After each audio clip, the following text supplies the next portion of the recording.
assim, palavra de Deus. Estava junto ao lago de Genezaré e viu estar 2 barcos. Diga-se comigo, viu. Diga novamente, viu. Viu estar 2 barcos junto à praia do lago, e os pescadores, havendo descido deles, estavam lavando as redes. Diga-se comigo, lavando as redes. Diga novamente, lavando as redes. E entrando num dos barcos, diga-se, entrando num dos barcos. Aí diz assim, que era o de Simeão, pediu-lhe que o afastasse um pouco da terra. Você vai ter que verbalizar essa frase, que vai ser alguma coisa que Deus tem aqui. Diga assim: afastou o barco da terra. E assentando-se, ensinava do barco a multidão. E quando acabou de falar, disse a Simão: faze-te ao mar alto, lançai as vossas redes para pescar. Diga assim comigo: lançai as vossas redes. Verso 5: e respondendo Simão, disse-lhe: mestre, havendo trabalhado toda a noite. Diga assim: trabalhado toda a noite. Diga novamente: trabalhado toda a noite. Nada apanhamos. Diga assim: nada apanhamos. Mas porque mandas, lançarei a rede. Diga assim: lançarei a rede. E fazendo assim, colheram uma grande quantidade de peixe. Diga-se comigo: colheram uma grande quantidade de peixes. Aí diz assim: rompia-se-lhe a rede. Diga assim comigo: rompia-se-lhe. Diga novamente: rompia-se-lhe. Diga assim: a rede. Diga novamente: a rede. E fizeram sinal os companheiros que estavam no outro barco para que os fossem ajudar. E encheram ambos os barcos. Diga assim: encheram ambos os barcos. Aí, para continuar o texto, diz assim: de tal maneira que quase iam a pique. E vendo isso, Simão Pedro prostrou-se aos pés de Jesus, dizendo: Senhor, ausenta-te de mim, porque eu sou um homem pecador. Diga assim comigo: eu sou um homem pecador. Curva sua cabeça. Senhor meu Deus, tu não precisas de mim, meu Deus, para operar milagres. Tu não precisa de mim para batizar com o Espírito Santo. Tu não precisa de nosso ministério para fazer missões. Tu não precisa de mim para ir para a África. Mas o Senhor quer nos utilizar, cada um como utilizaste aqui. Tu não precisa de nós para um avivamento acontecer. Tu não precisa de nós para batizar com o Espírito Santo. Tu não precisa do meu ministério para levantar o paralítico. Tu não precisa de mim para fazer o cego ver, o surdo ouvir. Tu não precisa de nós para regenerar os pecadores. Tu não precisa de nós para fazer poder e maravilha. Que todas as nossas vaidades humanas desapareça, capacidade humana, todos os nossos achismos, tudo que atrapalha do seu agir, que nessa tarde, Deus, como Paulo disse: quando eu fui ter convosco, a minha pregação não consistia em palavra de persuasão de sabedoria humana, mas em demonstração do poder do Espírito. Senhor, importa que eu diminua, como João disse em João capítulo 3, versículo 30.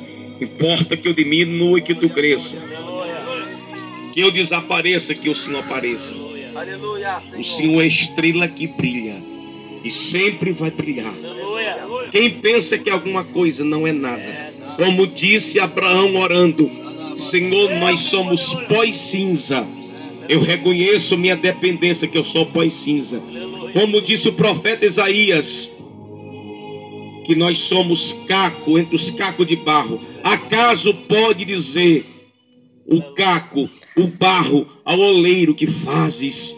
Nós não somos ninguém. Nós somos feito da terra. Tira de nós, nos tira de nós todo ego, todos os achismos que achamos que sabemos alguma coisa. mas não sabemos de nada.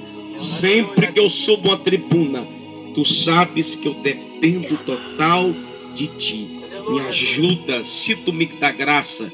Eu creio que teremos êxito no que iremos ministrar. Fala com a sua igreja de uma forma clara e concisa. Se levanta, assente dando glória para Jesus, dando aplauso para Ele. Amém. Glória a Deus. Meus irmãos, meu Deus, esse aqui é um texto bastante conhecido. Pode gravar. Tá gravando? Essa história só tem esse episódio no livro do médico Lucas. Quem escreveu o Evangelho de Lucas, ele não foi testemunha ocular. O que é testemunha ocular? Ele não conviveu na época do ministério de Jesus. Ele apenas escreveu porque alguém passou a história para ele. Alguns biblicistas vai dizer que ele, Lucas, era médico, historiador, e ele cuidou de uma enfermidade de Paulo. E ele era historiador e foi para a segunda viagem missionária de Paulo. Acompanhou Paulo na sua segunda ou terceira viagem. E ele pega alguns relatos, e alguns chegam a dizer que ele vai falar com Maria, mãe de Jesus, que ainda está viva, e vai pegar alguns rascunhos, vai pegar a época que Jesus começou o seu ministério, o seu milagre, e alguns vai dizer que ela passa, e outras pessoas que ele sai atrás em busca de saber do que aconteceu no ministério de Jesus. Então Lucas, ele vai ser um grande obreiro, companheiro de Paulo em suas viagens. E a Bíblia vai dizer que Paulo chama ele de médico. Lucas, o médico, ele é destacado na Bíblia Sagrada. Fala da sua posição no capítulo 4, quando Paulo está se despedindo, quando Paulo sente que vai morrer, ele diz: e diga, escreva agora ao médico Lucas. Então Lucas foi que escreveu essa história. E se você prestar bastante atenção, Lucas, ele vai no seu evangelho, ele vai revelar muitas curas e milagres no ministério de Jesus. Por quê? Porque ele era médico e ele sabia o que era medicina. Aqui nessa história, somente é Lucas que escreve quando Jesus está em Genezaré. Diga-se comigo, Genezaré. Genezaré era um lago que ficava ao lado do mar da Galileia. Quando nós sabemos que um rio, ele deságua dentro de um mar. Então Jesus estava na geografia, ele estava junto ao lago de Genezaré. E aqui eu quero falar sobre a pesca maravilhosa. Se você olhar esse texto, você vai ver Jesus entrando no meio da profissão dos pescadores, que era André, o irmão de Pedro, André, irmão de Pedro, irmão de André, e Tiago, irmão de João. Jesus já tinha ido até a Galileia, só que Jesus vai para a Galileia quando começa o seu ministério e vai fazer a sua escola de apostolado. E as 4 primeiras pessoas que Jesus elege para a escola apostólica, para o seu apostolado, Jesus vai passar na Galileia e vai chamar 4 simples pescadores de peixe. E a Bíblia vai dizer que quando Jesus chega na Galileia, a Bíblia vai relatar em Mateus que Pedro e André, seu irmão, estavam lançando as redes. E a Bíblia vai dizer que quando Jesus passa, está também Tiago e João, filho de Zebedeu, filho do trovão. Já ele não estava lavando as redes. Eles estavam não jogando as redes, eles estavam lavando as redes. Os dois primeiros, Jesus estava, quando vê eles estavam jogando as redes. Diga assim comigo: jogando as redes. Os outros dois estavam lavando as redes. Jesus chama ele e diz: vinde após mim, e eu vos tornarei pescadores de homens. Jesus chama ele quando eles estão numa pesca para escolher para o ministério apostólico. Só que aqui a história é diferente. Jesus estava com o ministério já com fama na região da Galileia. E aqui nessa história, Jesus vai pregar, vai ensinar a multidão. E a Bíblia vai dizer que a multidão aperta Jesus. Diga assim comigo: a multidão aperta Jesus. Aperta Jesus. Só que Jesus é bastante educado. E na escola, se você for para a pedagogia vai falar da educação. Se você for estudar pedagogia, você vai estudar um pouco de educação. Jesus foi o maior exemplo de ser humano. Jesus poderia ser mal educado, mas todos estavam apertando, mas ele não empurrou ninguém. Se fosse algum cantor achando que é o bambambão, pregador, às vezes chega no canto, não quer falar com os irmãos, o irmão quer tirar um autógrafo com ele, colocar o nome dele na Bíblia, eles não querem, eles ficam enclausulados.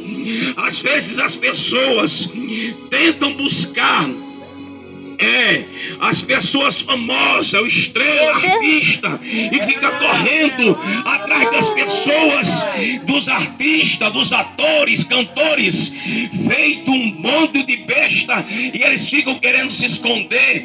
Já vi caso de cantores se esconder por causa que era soberbo, presunçoso. Jesus não. Jesus foi o maior exemplo. Ele foi educado. Ele poderia afastar todo mundo. Não quero ninguém perto de mim. Eu já vi cantor que às vezes é prepotente, diz: não quero ninguém perto de mim. Jesus não, ele tolerou a multidão, apertou nos pés dele, mas ele não afastou ninguém. E a Bíblia vai dizer que apertando a multidão, e a multidão, diga assim comigo: multidão. Meu Deus. Multidão na Bíblia teologicamente é 15 mil, 5 mil pessoas.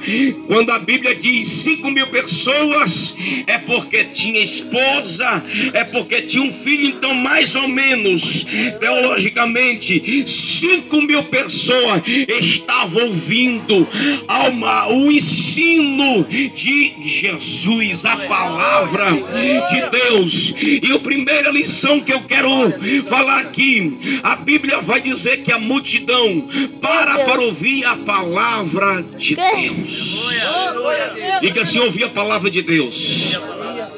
Primeira lição que eu vejo aqui nesse texto é que a multidão vai ouvir a palavra de Deus.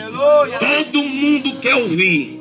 Quantos bailes, quantas baladas estão abarrotadas, superlotadas festas, e todo mundo quer ver o cantor famoso, quer ver a mulher dançar o esqueleto, rebolar o esqueleto. A multidão aperta os bailes, as cajações às vezes ficam lotadas para ouvir um monte de pessoas vazias, pessoas que não passam nada para a sociedade, mas Jesus estava ali. Deixa eu ver quem concorda comigo. Você veio aqui não para ouvir o pregador, você veio para ouvir a mensagem do Evangelho, ouvir a palavra de Deus. O que a sociedade precisa não é mais de uma balada, não é mais de uma casa de show, não é as mulheres seminuas dançando nos bailes funk. O que a sociedade está precisando é de ouvir a palavra, ouvir a palavra. Eu quero profetizar que essa geração vai ouvir. Rio Grande do Sul não vai ouvir casa de show lotado, não vai ver cantores famosos, não. Rio Grande do Sul vai ouvir a mensagem do Evangelho, é a palavra de Deus. O que a sua família está precisando não é baile funk. O que a sua família, o seu casamento precisa não é você levar seu esposo e a sua esposa para a casa de show, encher a cara de tequila, de cerveja, de cachaça. A sociedade está precisando ouvir a palavra de Deus. Primeira lição. Nós precisamos de uma sociedade que precisa ouvir a palavra de Deus. Não, se fosse você, eu dava glória. A sociedade está precisando ouvir a palavra de Deus. A música funk, eu gosto de dizer, o funk é uma mensagem do inferno. Não vou dizer, não tenho medo.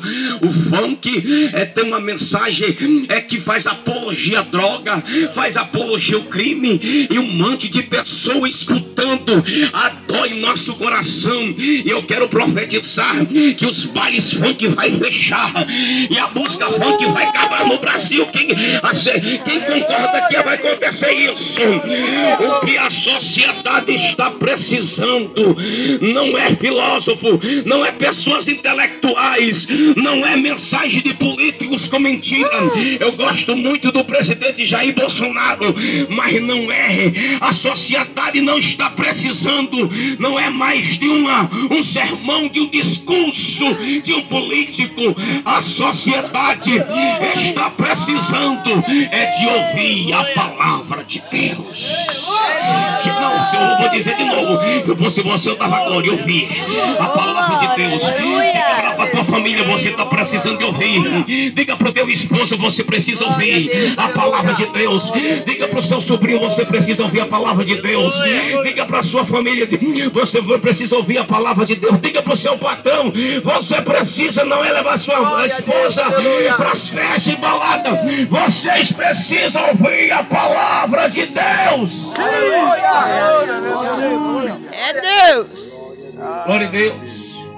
Eles estavam junto ao lago de Genezaré. E viu estar 2 barcos. Segunda lição aqui. Glória a Deus, aleluia. Jesus vê 2 barcos. Diga assim comigo, 2 barcos. Segunda lição, Jesus vê o barco. Jesus nessa tarde, cutuca o teu irmão e diz assim: Jesus está olhando para o teu barco.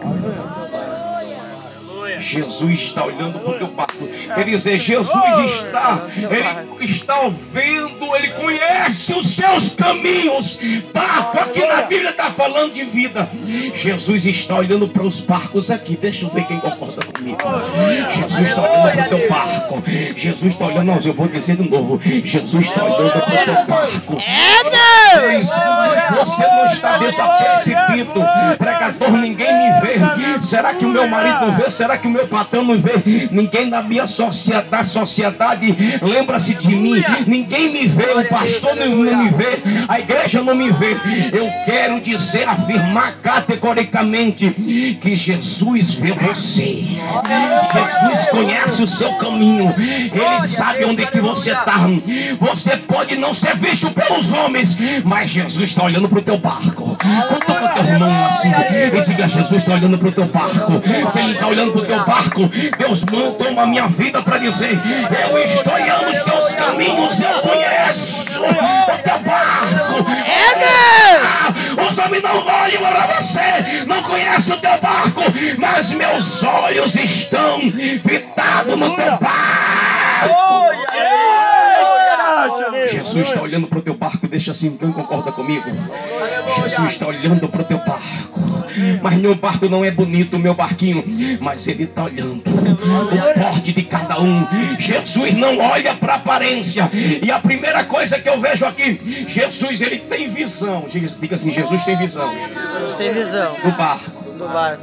O Jesus está de olho no teu barco. Diga assim, Jesus está de olho no meu barco. Jesus está de olho no meu barco. Dá para você dar glória a Deus nessa tarde. É Deus! Jesus está olhando para crentes aqui nesta tarde. Jesus está olhando para o seu barco. Para o seu barco, é para os seus caminhos. A Bíblia vai dizer que Deus esquadrinha, Ele sonda. Ninguém passa desapercebido. O teu barco está sendo olhado pelo nosso Cristo nesta tarde. É Deus! Os pescadores, havendo descido deles. Terceira lição: os pescadores estavam na sua profissão. Eles estavam, como sempre de costume, eles conheciam o que era pescaria. Eles viviam da pesca. E os pescadores, havendo descido deles, diga assim comigo: eu tenho que descer do meu barco. Então você vai entender o que Deus quer. A pior coisa do ser humano se chama soberba, exaltação, autossuficiência, arrogância, soberba, nariz empinado. E eu quero ganância. A primeira coisa, a coisa que eu vejo aqui nessa lição é que os discípulos, eles estão dentro do barco deles, mas aqui tem uma lição: eles vão descer. Jesus vai entrar e eles vão descer. Quem está entendendo aqui? Olha para o teu irmão e diz assim: desce. Tem que descer. Deixa eu ver quem está entendendo. Tem que descer. Não vou dizer tudo, tem que descer. Desce do pedestal. Tem pregador que é nariz empinado, cantora que é nariz empinado, tem líder que é nariz empinado. A pessoa tem que ter humildade, tem que descer. Tem que descer. Eu não sei. Você vai dizer: eu não sei, mas ele sabe. Eu não tenho, mas ele tem. Eu não posso, mas ele pode. Você tem que reconhecer a soberania de Deus. Você não está diante dos homens. Você tem que reconhecer que precisa descer. Tem pessoas que estão às vezes no culto, não desce, não se humilha. Precisamos reconhecer que precisamos descer, dizer: Deus, não somos nada, somos pó e cinza. Eu preciso descer.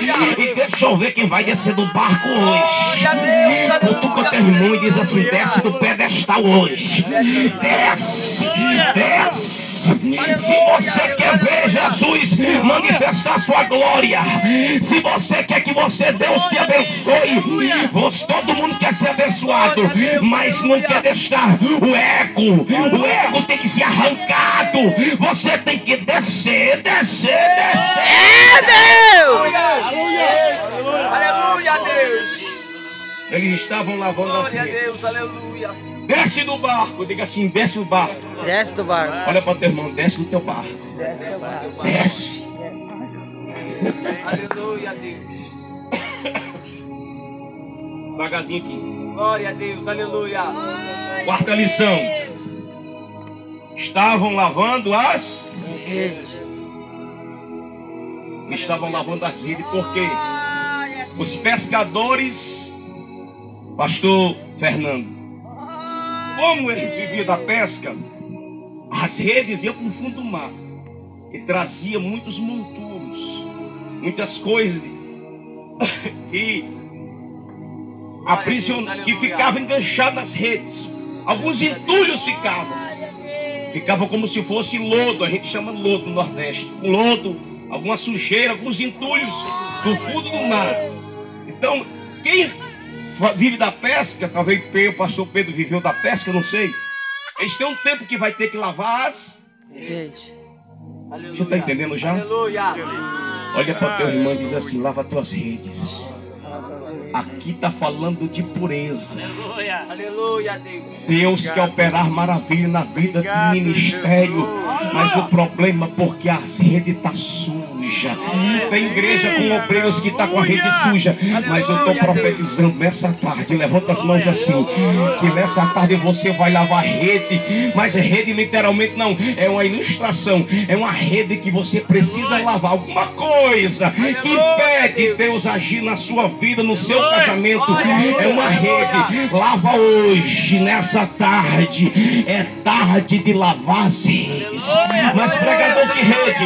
Ah, na minha casa tem um mau hábitos. Tem alguma coisa, eu vivo às vezes na internet. Passo 10 horas na internet. Precisa lavar as redes. É Deus! Uma pessoa passar 7 horas dentro da internet, uma hora 3 horas, 2 horas. Isso é uma inversão de valores. Isso precisa lavar as Rede. Precisa lavar as redes. Precisamos lavar as redes. Pureza, santidade. Eles lavaram, estavam lavando as redes, entrando no dos barcos. Quinta lição: Jesus entra em um barco.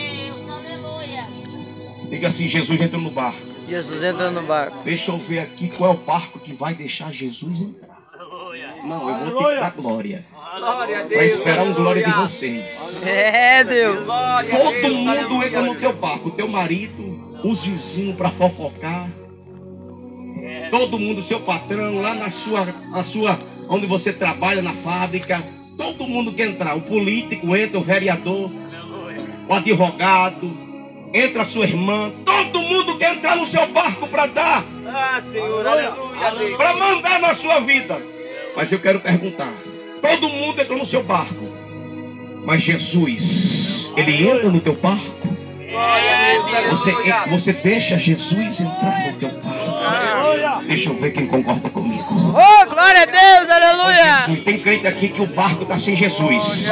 Tem político, tem advogado, tem um vizinho, tem um marido, tem a filha, tem tudo, tem família, mas não tem Jesus. Mas Jesus vai entrar hoje em barco aqui que não tem Jesus. A pior coisa é o crente sem Jesus no barco. Jesus vai entrar hoje. Deixa eu ver quem concorda comigo. Glória a Deus, aleluia! Entrar no barco de pessoas.